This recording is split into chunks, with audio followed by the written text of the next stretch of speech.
Nuggets Nation, we now know it will be the Nuggets and the Clippers in round one. And I have three names for you that are going to determine the outcome of this series, and none of them are Nikola Jokic or Jamal Murray. Who are they? That is coming up next.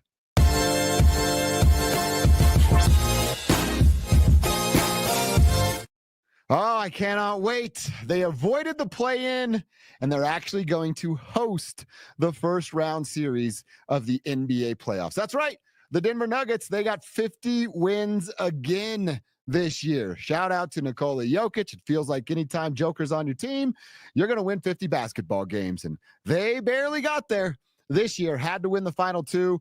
Beat up on Memphis, didn't beat up, had to fight to beat Memphis on Friday night. That all but secured their non-play-in moments. And then they went down to Houston and took care of business against a team that did play some of their starters, but certainly not for the entire game. But man, they were up 30 at one point in that bad boy. So they knew what was on the line, and they have punched their playoff ticket to play the Clippers. Round one, game one's coming up on this Saturday. It'll be at Ball Arena. We'll be all over it. I know Cecil and myself will be at the game covering it for you and reporting back on social media and then the radio show and right here on YouTube as well.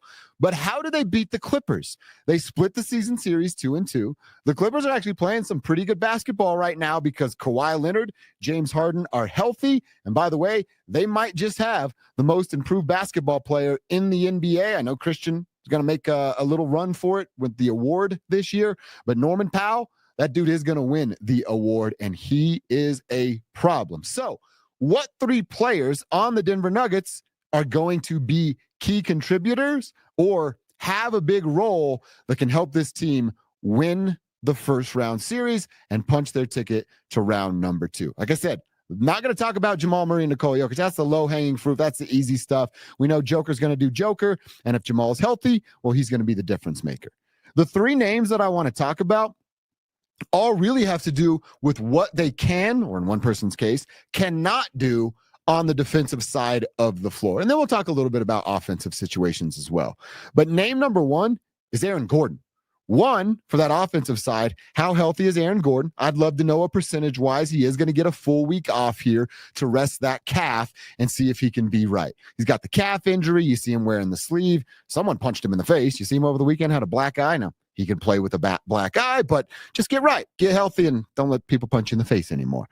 Aaron Gordon, will he be that great defender? And then the other question is Harden or Kawhi?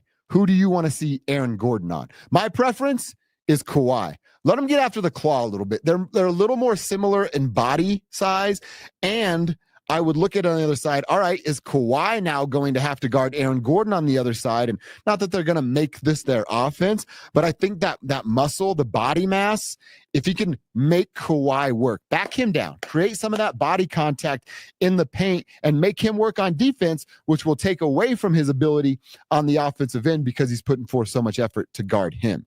So Aaron Gordon's my first name, and I want the AG Kawhi matchup.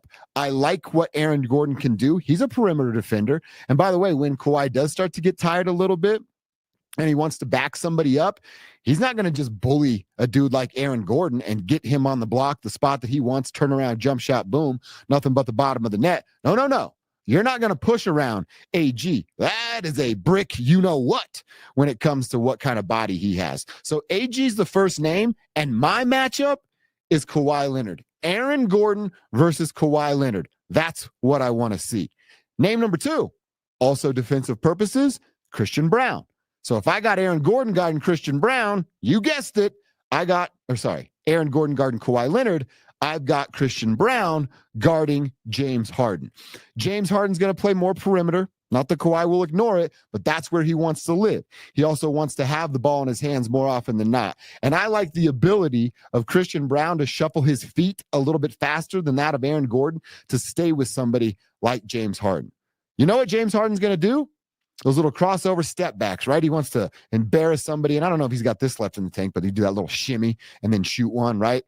I don't like Aaron Gordon in that matchup there, but with Christian Brown's ability to keep his feet in front of him, shuffle those feet, and by the way, that he's no chump either, so that little forearm shiver that you see guys like James Harden do, that's not going to put a guy like CB on his butt and leave James Harden wide open. It also with the speed, if James Harden elects to become a penetrator and distributor, right? Penetrate, kick. Well, I like the ability of CB to stay in front of him and not just be a turnstile where you're watching a guy like James Harden roll right by you. Then you're playing behind the ball handler. You're trying to get that poke from behind. Or if the help comes, so imagine it, right? James Harden and Christian Brown top of the key. He gets by Christian Brown. He's running towards the basket. And then here comes some help defense. I like Christian Brown to be that player that runs to where the help came from, right? So you imagine that help comes, your defender's now going to James Harden. Well, Christian has to beeline to the corner or wherever the helper came from to take that passing lane away. I like Christian's speed, agility to get there and close that passing lane much more than I do of one Aaron Gordon. So AG on Kawhi, that's what I want. Kawhi on AG to make that matchup a little bit more interesting. Christian Brown on James Harden. Now, on the other side of that, Christian Brown has to be something that he really hasn't been in the past. We need Christian to run baseline, especially when they put up that little zone joker wall. You're the baseline runner. The guard is that free throw line runner, but you're the baseline runner. If somebody's not going to set a screen for you, right, because you're not Steph Curry, Christian Brown, create that contact. Run around players. You want to rub your shoulder to another Nuggets player's shoulder that creates that kind of given screen without someone sitting there and actually making the screen.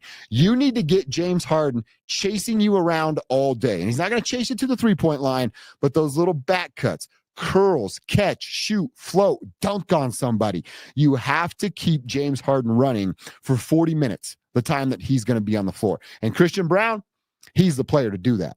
My third name, well, if you're playing along at home, I'm only down to one starter, right? Because Joker's out, Jamal's out. Already talked about Aaron Gordon, and I talked about Christian Brown. The third name, it's Michael Porter Jr. What's Michael Porter Jr. going to do in this series? Because I now haven't talked about Norman Powell. And I just told you earlier how great Norman Powell has been. I believe he's going to win most improved player in the entire league. Can Michael Porter Jr. guard Norman Powell? No. The answer is no to that.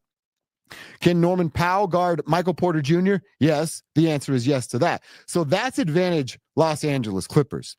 I don't know who on this team is going to guard Norman Powell. Jamal Murray's a little smaller. He's not any good at defense either. He tries harder than Michael Porter Jr., so you give the nod to a guy like Jamal Murray.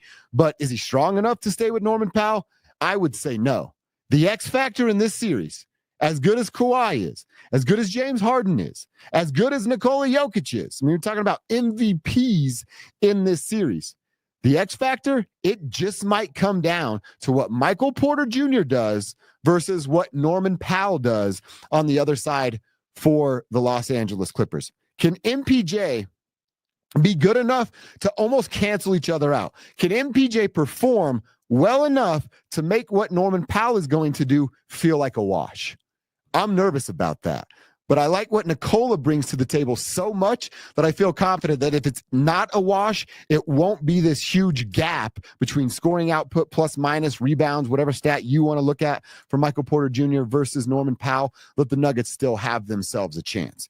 Because when you have the Serbian basketball god on your squad, just like I said about 50 wins, you're going to win 50 games. You're probably going to host in round one of the playoffs, and you're going to have a chance to beat anybody in the NBA when Joker is on your team. So my prediction when it comes to the first round, Clippers versus Nuggets, you know what Shannon Sharp says, right? Nail clipper, hair clipper, Clipper Daryl. I don't give a damn. Nuggets in 7, baby. This has been Dover on Denver, and now I'm done.